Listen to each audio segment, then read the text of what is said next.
Ótimas notícias. O Estreito de Hormuz está oficialmente aberto. Sim, o Irã anunciou a reabertura do Estreito de Hormuz durante o cessar-fogo. A passagem marítima ficará reaberta enquanto durar a trégua entre os Estados Unidos e o Irã.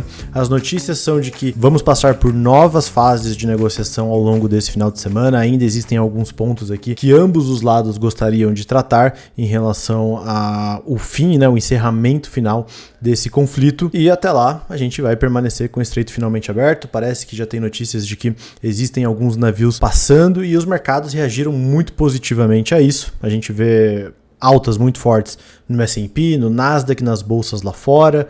A gente vê performances mais positivas para alguns ativos de risco no mundo todo e o petróleo caindo cerca de 10% das máximas. É isso. Finalmente chegamos a talvez o fim do conflito. É verdade que o Trump também postou lá na Truth Social afirmando que eles só vão retirar as tropas da rota dali do estreito depois que as negociações com o Irã estiverem 100% concluídas e que provavelmente haverá essas novas rodadas de negociação, mas ao que condiz o mercado, o estreito vai se reabrir de fato. As coisas finalmente acabaram. A gente foi um dos primeiros aqui a afirmar lá na segunda-feira, 2 semanas atrás, quando esse cessar-fogo iniciou, que provavelmente o fim do conflito estava dado para os mercados, e isso de fato aconteceu. A gente viu uma reprecificação muito forte dos mercados. Os mercados, inclusive, agora estão reprecificando de novo a possibilidade de cortes de juros pelo Fed ainda esse ano. Se a gente somar aqui todas as possibilidades de corte, chega a ultrapassar 65%, então existe pelo menos 65% de chances de que o Fed corte juros pelo menos uma vez esse ano, o que obviamente trouxe essa melhora, esse otimismo, essa ganância de volta para os mercados, e os mercados estão reagindo muito positivamente a isso. Eu já falei nos vídeos passados o que eu acredito que são os melhores ativos para a gente estar alocando nesse momento. Eu vou deixar inclusive os links aqui na descrição. São empresas techs, americanas e chinesas, mas eu vou deixar a tese completa aqui no vídeo se você quiser dar uma olhada. E o que a gente tem para falar hoje é principalmente sobre Brasil.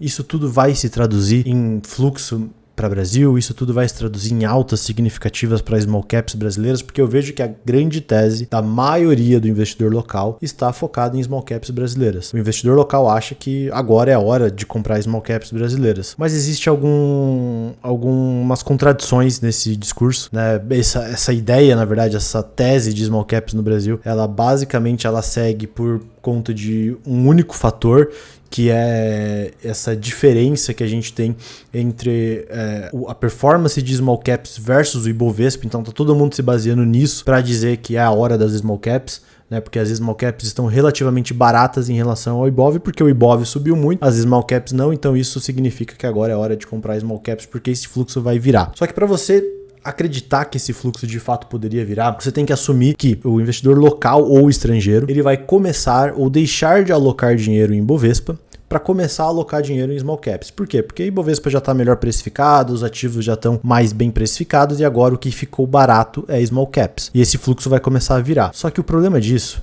é que grande parte dessa alta do Ibovespa veio de fluxo estrangeiro. E esse fluxo estrangeiro, ele não vem via empresas individualmente. O estrangeiro não vem e compra Vale, ou Petrobras, ou Itaú. Ele compra índices, ele compra Ibov. Ele faz esse investimento via ETFs. Inclusive, a gente consegue ver que a grande parte desse fluxo que veio para o Brasil nos últimos tempos, ele veio via ETF. Então, o investidor estrangeiro, ele vem, compra um ETF de Brasil, que normalmente é o Ibovespa, ou EWZ, algo do tipo, e aí isso traz fluxo para essas empresas que estão dentro desses índices. Então, isso significa que não necessariamente esse fluxo ele vai virar para ativos domésticos locais, porque o estrangeiro não vai investir em empresas especificamente, ele investe de forma mais generalizada, ele investe no Ibov, nos índices, nos ETFs como um todo. Então, não se prenda muito a essa ideia dessa razão do Ibov pelo small caps para justificar a sua tese de investimento em small caps. E o BOFA, ele fez aqui alguns relatórios legais sobre o Brasil. Vamos dar uma abordada sobre o que o BOFA tem falado aqui. Primeiro, esse relatório do Bank of America, ele é um relatório que eles fazem com praticamente aqui 30 gestores diferentes que somam mais de 72 bilhões de dólares de capital, que são focados em investimentos na América Latina. Então é importante entender de onde vem essa pesquisa. Aqui o que esses investidores, esses gestores como um todo estão dizendo, né? 80% desses gestores acreditam que esse risco geopolítico pelo qual a gente passou, o conflito Estados Unidos e Irã, vai diminuir a capacidade do Banco Central brasileiro em cortar juros. Eles esperam que o Banco Central brasileiro continue com um ciclo de afrouxamento de 25 basis points por reunião até alcançar 13,25% de juros até o final de 2026. O importante disso é que 13,25% é o que está precificado na curva hoje. A curva precifica algo entre 13,25 e 13,5. Então, você não tem grandes ganhos aqui. Caso de fato esses gestores estejam certos, você não tem grandes oportunidades aqui para uma reprecificação de juros ao longo do ano, tá? E a principal exposição onde eles estão mais otimistas é em commodities e exportadoras. Tá? Então, de novo, o investidor estrangeiro está muito mais otimista e especialmente depois do conflito, você vê aqui que a mudança de março para abril foi significativa, eles estão muito mais otimistas com commodities e exportadoras do que com ativos domésticos brasileiros mais ligados à economia interna. O que eles consideram como um dos grandes riscos de cauda para mercados da América Latina como um todo? 3 fatores principais. Uma alta nos juros americanos, o que a gente viu agora há pouco, que o mercado já não precifica mais, o mercado já começa a acreditar que existem mais chances do Fed cortar juros esse ano. Novos eventos geopolíticos, então algum risco geopolítico novo. E um dólar forte, que obviamente está meio que ligado ao Fed de repente subir juros. Né? Então esses são os principais riscos que o investidor estrangeiro enxerga para alocações em ativos na América Latina, mercados emergentes, Brasil como um todo. O que você espera para o dólar em 2026? E aqui é que é interessante, porque a diferença é, de março para abril, menos gestores estão acreditando nessa tese de dólar fraco. Você vê que a mudança ela foi gradual e a grande maioria dos gestores ainda espera um dólar fraco ao longo desse ano, mas essa relação diminuiu um pouco nas últimas semanas. Outro ponto-chave aqui e isso aqui é genial na minha opinião, os gestores como um todo, eles aumentaram o preço-alvo deles de Brasil nas últimas semanas, óbvio. A bolsa sobe, todo mundo começa a subir o preço-alvo. Agora, existe uma parte... um número considerável de gestores que acredita que o Ibov pode estar entre 210 a 220 mil pontos até o final do ano. Só que olha só que engraçado. As expectativas dos gestores são de revisões negativas de lucro para as empresas nos próximos meses, ao longo de 2026. Então olha só, de março para abril, muito menos gestores esperam expectativas de lucros mais altos para as empresas brasileiras. E muito mais gestores esperam expectativas piores, revisões para baixo de lucros das empresas brasileiras ao longo desse ano. Mas mesmo assim eles aumentaram o preço-alvo, o que é meio contraditório, na verdade é 100% contraditório. O que eles esperam, na verdade, essa alta do Ibov não vai estar justificada por ganho de lucro. Eles esperam que isso seja fluxo ou uma reavaliação de múltiplos mais altos para a bolsa local e não lucros melhores. Outro ponto muito importante é aonde você enxerga a Selic ao final de 2026. E é empatado aqui praticamente. A maior parte dos gestores enxergam a Selic entre 13,25% e 13,5% ou 12,75% e 13%.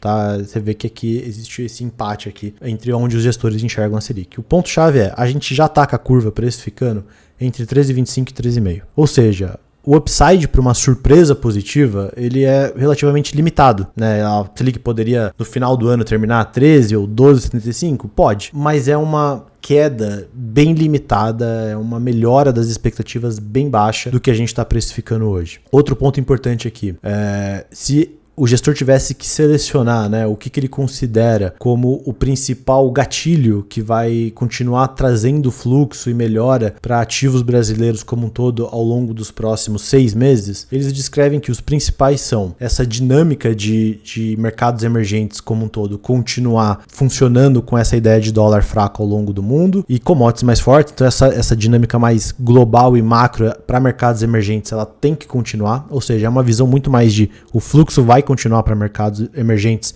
e, consequentemente, Brasil. E essa mudança eleitoral de esquerda para direita que vem acontecendo na América Latina como um todo, e eles acreditam que isso também vai acontecer no Brasil com uma derrota do Lula e que isso pode ser um fator chave importante para essa alta do Ibovespa continuar. E pouquíssimos deles acreditam que a Selic ela é importante para que a bolsa brasileira continue. De novo, isso separa muito essa visão de Brasil para small caps. Óbvio que isso talvez seja mais importante para a gente ver uma alta de Brasil, mas a queda da Selic ela é absurdamente mais importante para a gente ver uma melhora nas small caps. Inclusive existe aqui esse gráfico, eu vou colocar aqui lado a lado, que mostra que o Brasil, ele é o país mais correlacionado inversamente com juros no mundo. Ou seja, para os ativos brasileiros performarem bem, os juros ele tem que cair. E cair de forma significativa. Eu não estou falando aqui de cortes de mais 1%, que é o que o mercado está achando hoje. A gente ainda está numa cenário onde grande parte do mercado acredita que a Selic vai cair mais 1,5% no máximo aqui ao longo dos próximos meses. É uma queda bem tímida para a gente justificar uma alta muito grande nas small caps. Pode ser que elas subam caso a Selic termine em 12,5%? Sim, elas vão reprecificar e vão subir, mas é uma alta tímida como um todo. Aonde você enxerga o dólar até o final de 2026? A grande maior parte dos gestores aqui enxerga o dólar entre 4,80 e 5,10, que é basicamente onde ele está hoje. E você acredita que os riscos geopolíticos atuais vão diminuir a possibilidade do Banco Central brasileiro continuar com esse afrouxamento monetário, cortar juros nas mesmas proporções que antes. E sim, grande maior parte dos gestores acreditam que vai atrapalhar os cortes de juros do Banco Central, mas como eles mesmos disseram, isso não importa tanto. E aqui eles começam já a falar um pouco mais de México. Vamos pro próximo. Brasil, the new gold. Então aqui é genial, tá? Eles acham que o Brasil é a próxima grande bolacha do pacote. Existem vários argumentos contraditórios aqui também que eu quero levantar. Então os investidores, eles seguem confortáveis em segurar a exposição para Brasil, para ativos, né, ações brasileiras e o real, com a percepção de que ao longo, né, aqui eles falam um pouco sobre juros, né? E a percepção é que esse impacto que a gente teve nos conflitos, eles vão gerar um aumento nas expectativas de inflação, tá, para frente, o que vai dificultar o trabalho do Banco Central em continuar com esse corte de juros. Então, de novo, essa preocupação de que o cenário geopolítico piorou e isso vai fazer com que o Banco Central corte menos juros porque as expectativas de inflação serão mais altas. E aqui eles colocam, né, eles mencionam 4 fatores como os principais fatores para a gente acompanhar para que essa exposição a mercados na América Latina e Brasil como um todo sigam fortes nos próximos meses. É se a alocação histórica para a Latam estar baixa. Então a gente vai mostrar um gráfico mais para frente, mas em geral eles acreditam que se a gente olhar para o que foi alocações em mercados emergentes em Brasil no passado, o nível atual ele ainda é baixo e teria espaço para continuar trazendo fluxo para mercados emergentes. Essa demanda maior por commodities, então os gestores acreditam que esse cenário de commodities para cima vai seguir impulsionando a bolsa. Dólar fraco, então essa tese de dólar fraco também é importante. E uma transição de governos da esquerda para a direita, então as eleições também como um fator importante aqui ao longo do ano. E aí eles entram em algumas coisas meio contraditórias, tá? Porque por um lado eles acham que esse fluxo para mercado local vai continuar e ainda tem espaço para cima. Por outro lado eles acham que a Selic vai ser mais alta, então eles ajustaram aqui as expectativas dele de inflação ao longo desse ano de 4% para 5%. Eles acham que ainda pode subir mais, o que obviamente vai dificultar os cortes de juros do Banco Central. E esse trecho aqui, ele é simplesmente perfeito, porque ele é totalmente contraditório com tudo. Então, os gestores locais, eles acreditam, eles estão começando a convergir mais com essa tese do estrangeiro de que eleições não importam. Então, aqui em cima eles dizem que eleições são importantes para a gente continuar justificando a exposição em Latam. Aqui eles acham que o investidor local está concordando com eles que eleições não importam tanto, que mesmo que o Lula ganhe, a bolsa vai continuar subindo. E aí aqui, né, é isso sobre a tese da eleição. E aí eles acham que esse cenário, né, de eleição ele é importante para manter a tese do dólar baixo. Então, de repente, se o Lula ganhar, a tese do dólar baixo não vai mais se sustentar. O real vai perder valor. E, de novo, eles falam que eleições não importam, mas elas são importantes para continuar com essa queda do dólar. E eles também colocam aqui que a queda do dólar é importante para seguir com esse movimento mais forte para o Brasil. E aí, por fim, eles acham que, por outro lado, né, mesmo com esse cenário de mudança de governo, de repente entrar um governo de direita e isso ser sustentável para uma melhora do dólar, eles também estão dizendo que o dólar já está em patamares relativamente baixos, negociando abaixo de R$5 por dólar, o que já é patamares relativamente baixos. Então, assim, talvez tenha pouco espaço para o dólar cair mesmo que tenha uma mudança de governo. Não dá para entender.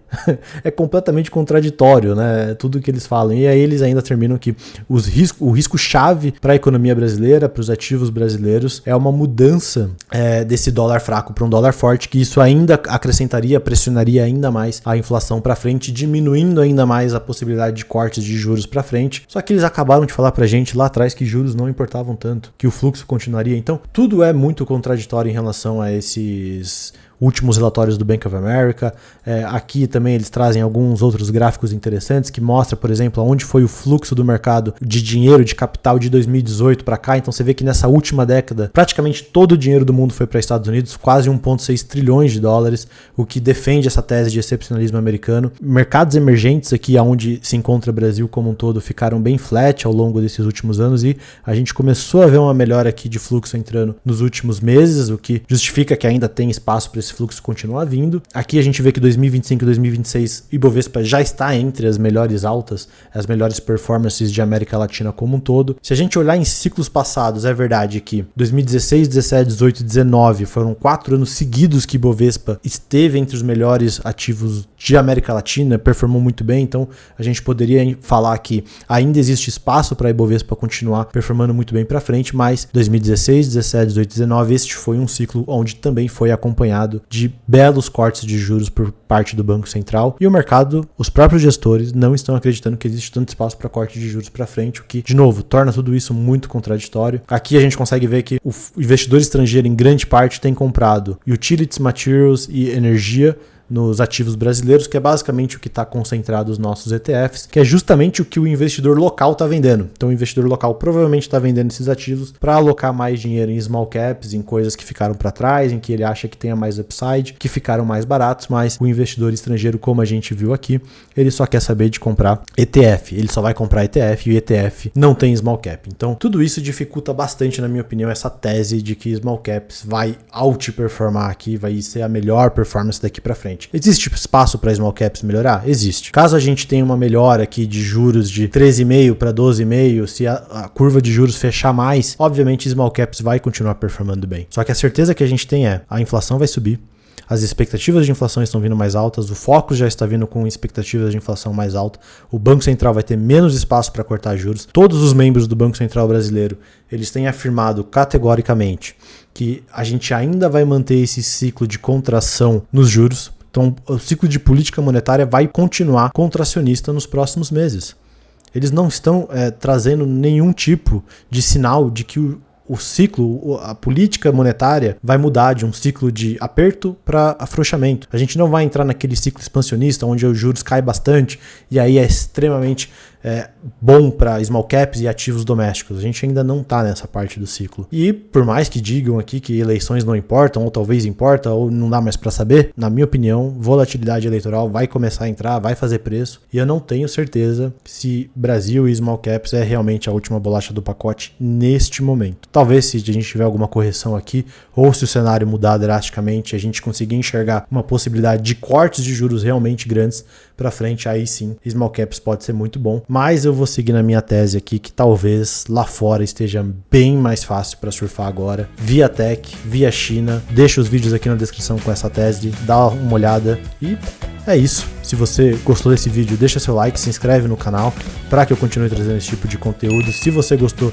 você pode fazer parte do nosso grupo fechado, onde eu trago essas teses constantemente, a gente comenta sobre isso bastante, inclusive agora tá tendo bastante participação da comunidade lá, então as pessoas estão compartilhando ideias, teses de investimento, tá bem legal. Se você quiser saber mais, tem o link aqui na descrição também. E por hoje é isso, muito obrigado e valeu!